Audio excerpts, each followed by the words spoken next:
وہ چیخا۔ میں نے کہا جاؤ ارتضیٰ۔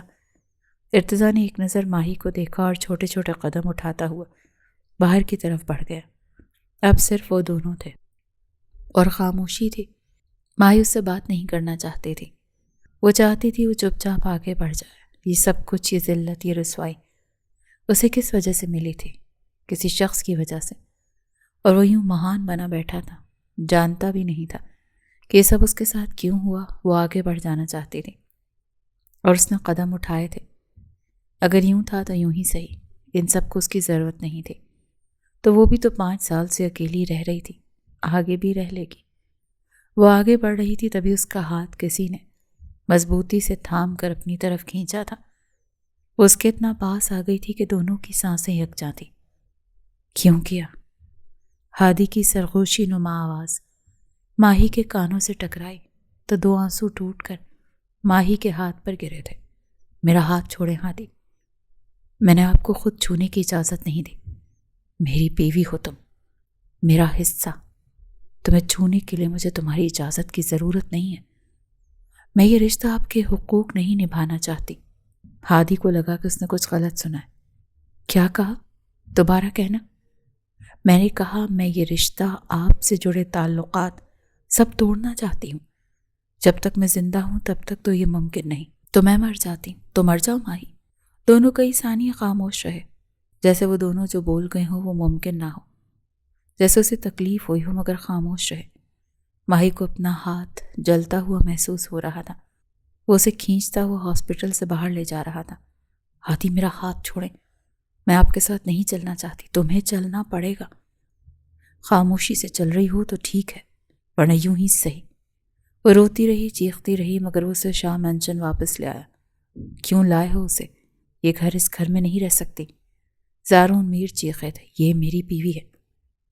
اگر میں یہاں رہوں گا تو ماہی بھی یہیں رہے گی۔ اگر آپ کو اعتراض ہے تو میں یہاں سے چلا جاتا ہوں۔ اور رمشا میر کا دل دھک سے رہ گیا تھا۔ وہیں زارون میر بھی ڈر گئے تھے۔ میں جلد سے جلد رخصتی چاہتا ہوں۔ اگر آپ لوگ نہیں کر سکتے تو مجھے بتا دیں۔ زارون میر شاہ کی طرف دیکھا۔ تم ٹھیک کہتے ہو، ہم جلد سے جلد ایک چھوٹی سی تقریب کا انتظام کرتے ہیں۔ رخصتی اب ہو جانی چاہیے۔ اگر تمہارا یہی فیصلہ ہے تو ہمیں منظور ہے، وہ تمہاری بیوی ہے۔ تم اسے رکھنا چاہتے ہو، اتنا سب ہو جانے کے بعد بھی تو تمہاری مرضی، ہم اسے تمہارے لیے برداشت کر لیں گے۔ رمشا نے سر جھکا لیا، جیسے وہ جانتی تھیں کہ اگر وہ بیٹے کے سامنے بغاوت کریں گی تو اسے بھی کھو دیں گی۔ تمہارے بابا ٹھیک کہہ رہے ہیں۔ ماہی کمرے میں یوں بیٹھی تھی جیسے یہ کمرہ انجان ہو، مگر یہ وہی کمرہ تھا جس میں اس کا بچپن گزرا تھا، بچپن سے جوانی تک کا سفر۔ ایک انتظار پہ روتی ہوئی لڑکی، ہادی آئے گا، اب آئے گا، اب آئے گا۔ اسے محسوس کیا کتنی بے وقوف تھی وہ، کس کا انتظار کرتی رہی، جسے احساس تک نہیں تھا کہ اس کے 5 سال اپنے گھر سے دور گزرے۔ کس کی وجہ سے؟ صرف اس کی وجہ سے۔ تبھی کمرے کا دروازہ کھلا اور زمر کمرے میں داخل ہوئی۔ آپ بھی کچھ کھا لیں، مجھے نہیں کھانا۔ زمر، مجھے بس واپس جانا ہے۔ آپ ہی، آپ کا گھر ہے یہ، میرا گھر نہیں ہے۔ جہاں میرے کردار کو غلط سمجھا جاتا ہو وہ میرا گھر نہیں ہو سکتا۔ ابھی سب بدگمان ہیں آپ سے، مگر میں جانتی ہوں میری آپ بھی ایسی نہیں ہے۔ آپ نے ایسا کیوں کیا تھا؟ ماہی نے منہ موڑ لیا۔ نہ جانے کیوں، مگر آج بھی اس شخص کا کردار خراب نہیں کر سکتی تھی جس کی وجہ سے اس کا کردار خراب ہو رہا تھا۔ چھوڑو اس کو، میں رخصتی نہیں چاہتی، میں یہ رشتہ ہی نہیں چاہتی۔ آپ بھی پلیز۔ بھائی آپ سے بہت پیار کرتے ہیں، انہوں نے یہ 5 سال کی اذیت اور تکلیف میں گزارے ہیں، ہم سب نے دیکھے ہیں۔ جب سب لوگ آپ کے کردار کی بات کرتے تھے وہ بس یہ کہہ دیتے تھے کہ آپ ان کی بیوی ہیں۔ اگر کوئی بھی اس گھر میں آپ کے خلاف بولے گا تو وہ چلے جائیں گے۔ یہاں سے چچی نے کتنی کوشش کی کہ وہ دوسری شادی کر لیں، انہوں نے نہیں کی۔ وہ کہتے تھے آپ یہی کہیں ہیں، ان کے آس پاس۔ مجھے ان 5 سالوں میں اندازہ ہوا کہ جتنی محبت آپ نے ان سے کی ہے اتنی ہی محبت وہ بھی آپ سے کرتے رہے۔ آپ دونوں کی محبت پاک ہے۔ آپ کیوں اتنی بدگمان ہیں ان سے؟ وہ تو کبھی بھی آپ سے بدگمان نہیں ہوئے۔ جب سب آپ سے بدگمان تھے تب بھی مجھے یقین نہیں آتا تھا کہ کوئی گہرا تعلق نہ ہونے کے باوجود بھی وہ آپ پر اتنا اعتبار کیسے کر لیتے ہیں؟ کیسے اپنے دل کو تسلی دے دیتے ہیں کہ آپ جہاں بھی ہوں گی ابھی تک انہی کی ہوں گی؟ ان کا حوصلہ بہت بلند ہے، انہیں یوں نہ توڑیں۔ آپ کے بیچ میں جو بھی غلط فہمیاں ہیں بات کر کے دور کریں، کیونکہ آپ دونوں ایک دوسرے کے لیے بنے ہیں۔ زمر بول رہی تھی اور ماہی کی آنکھیں بھیگتی جا رہی تھی۔ اتنا بھروسہ کیوں کیا تھا آخر؟ وہ کیوں سب سے لڑتا رہا اس کے لیے جب کوئی اور تھی اس کی زندگی میں؟ کیوں شادی نہیں کی تھی؟ وہ ایک دم بستر سے اٹھی۔ کہاں جا رہی ہیں؟ اسی کے پاس۔ اب سارے سوالوں کے جواب وہی دے گا، اس کو دینے پڑیں گے۔ اس کی آنکھیں درد کی شدت سے لال ہو رہی تھیں۔ سوگ ہی سوگ تھا۔ کمرے کا دروازہ کھٹکھٹاتے ہوئے وہ کمرے میں داخل ہوئی۔ وہ راکنگ چیئر پر بیٹھا آنکھیں بند کیے ہوئے تھا، پھر بھی اس آہٹ پر وہ جانتا تھا کہ پیچھے کون ہے، کیوں آئی ہیں۔ یہاں 2 دن بعد رخصتی ہے، ہماری اب ساری باتیں رخصتی کے بعد ہوں گی۔ ہادی، مجھے آپ سے بات کرنی، مگر مجھے نہیں کرنی ماہی۔ آپ کو کرنی پڑے گی۔ اگر آپ کی زندگی میں پہلے سے ہی کوئی اور تھا تو دوسری شادی کیوں نہیں کی؟ یہ لفظ اس خاموش کمرے میں ایسے گونجے تھے کہ بار بار سنائی دیے تھے۔ ہادی کا چہرہ سوالیہ ہو گیا۔ وہ کیا کہہ رہی تھی؟ وہ اٹھا مگر مڑا نہیں۔ وہ سمجھنے کی کوشش کر رہا تھا۔ بولیں کچھ۔ اگر آلریڈی آپ کی لائف میں ایک لڑکی تھی تو دوسری شادی کیوں نہیں کی؟ کیوں میری وفا کا راگ گاتے رہے؟ کیونکہ آپ کی وفا تو میں اپنی آنکھوں سے دیکھ چکی تھی۔ وہ مڑا۔ کیا کہہ رہے ہو؟ کون سی لڑکی؟ کیسا راگ ماہی؟ میں نے آپ کے علاوہ کسی کو نظر بھر کر بھی نہیں دیکھا، تب بھی جب میں ملک سے باہر تھا، تب بھی جب آپ پاس تھیں۔ میں نے ہمیشہ آپ کی عزت کی ہے۔ اور آپ کیا کہہ رہی ہیں؟ کس لڑکی کی بات کر رہی ہیں؟ میری زندگی میں آپ کے علاوہ اور کوئی نہیں ہے ماہی۔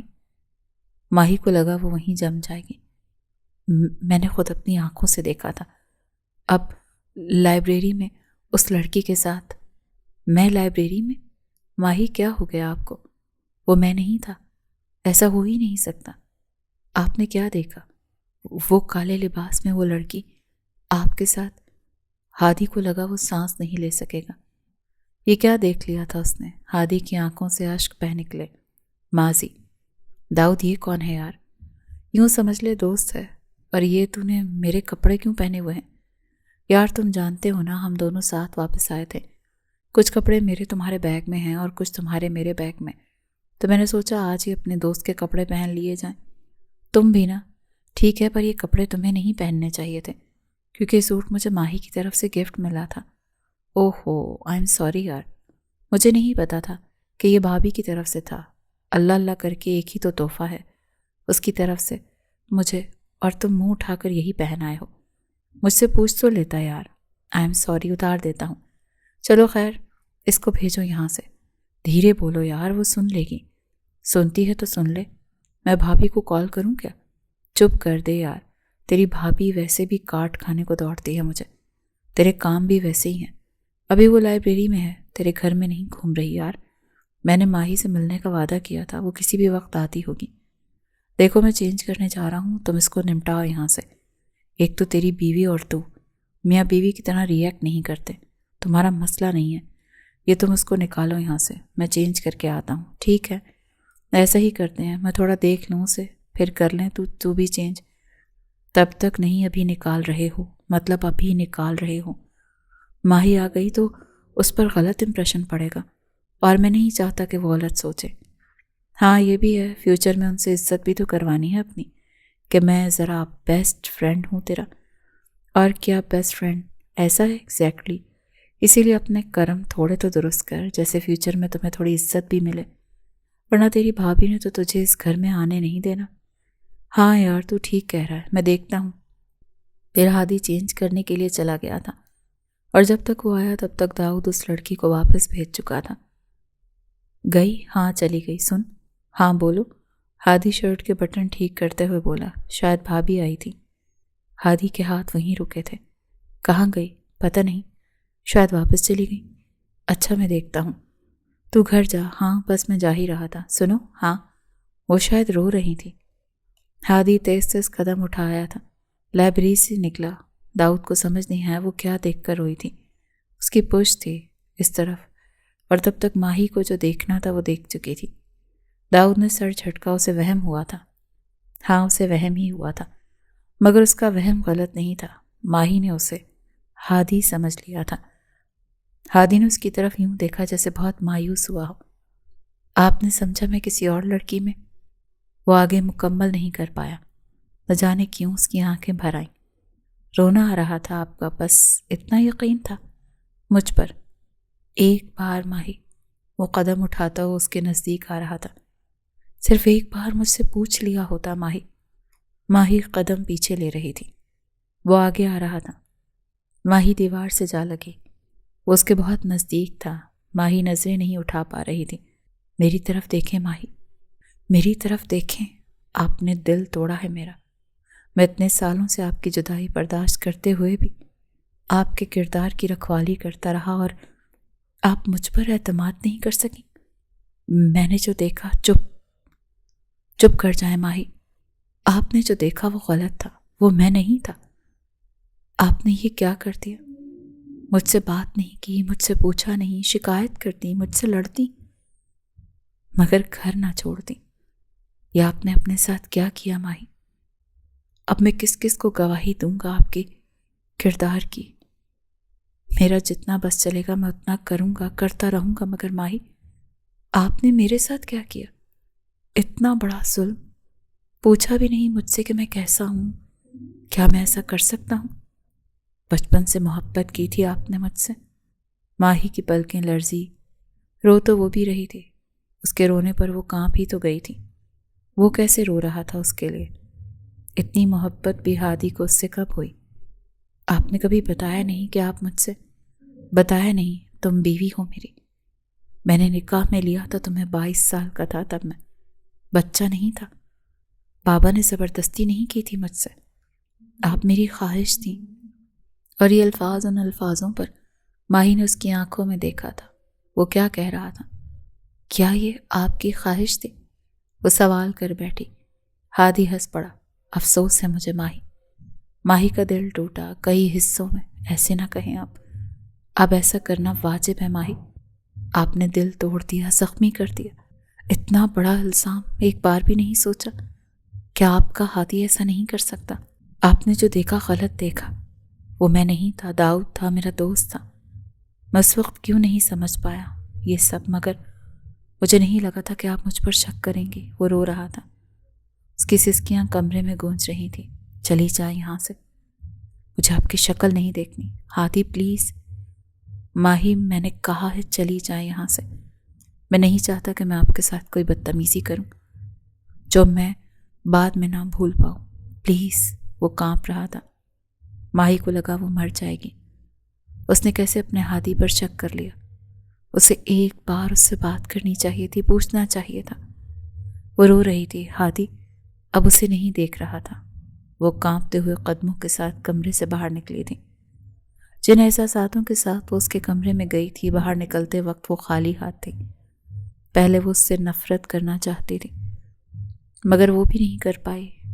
اب وہ اس سے محبت کا اقرار بھی نہیں کر سکتی تھی، کیونکہ محبت میں یقین ہوتا ہے، جو ہادی نے اس پہ کیا تھا، مگر وہ نہیں کر پائی تھی۔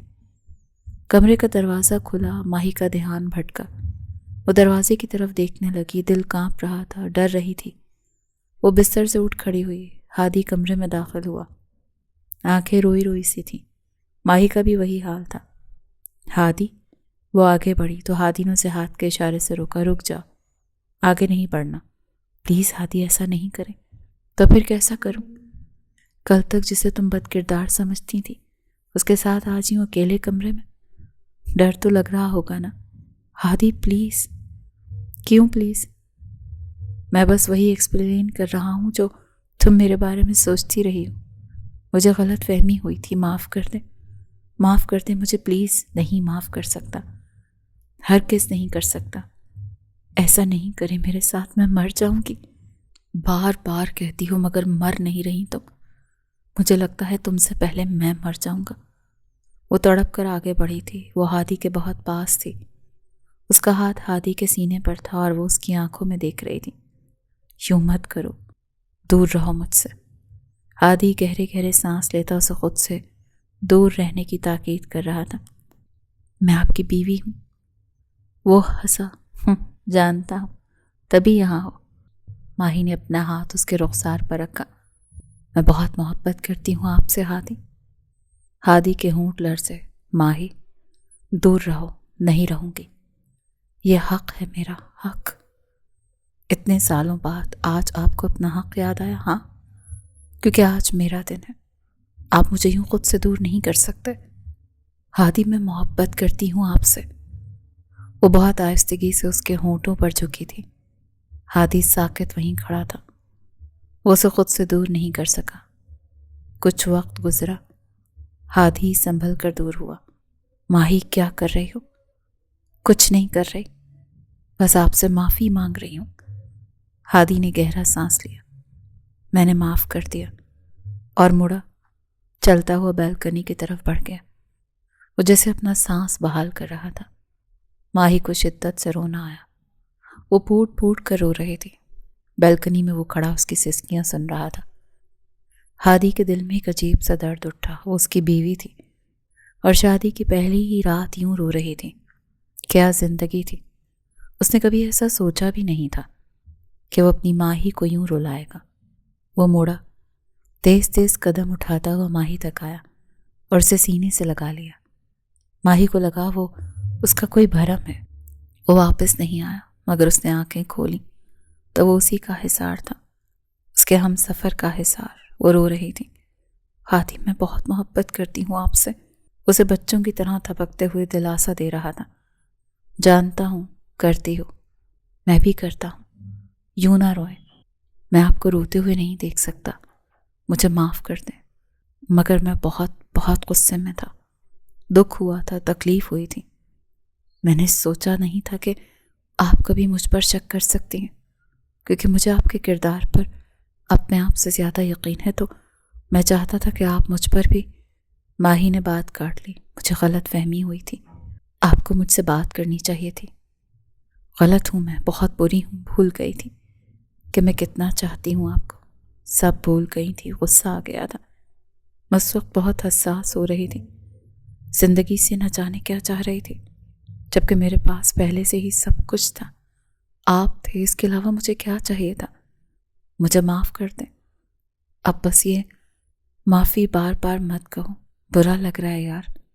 اپنے آپ کو دیکھو، کتنی خوبصورت لگ رہی ہوں۔ میں ہمیشہ سے آپ کو ایسے دیکھنا چاہتا تھا۔ ماہی کے گال سرخ پڑے تھے۔ وہ روتے روتے شرما گئی۔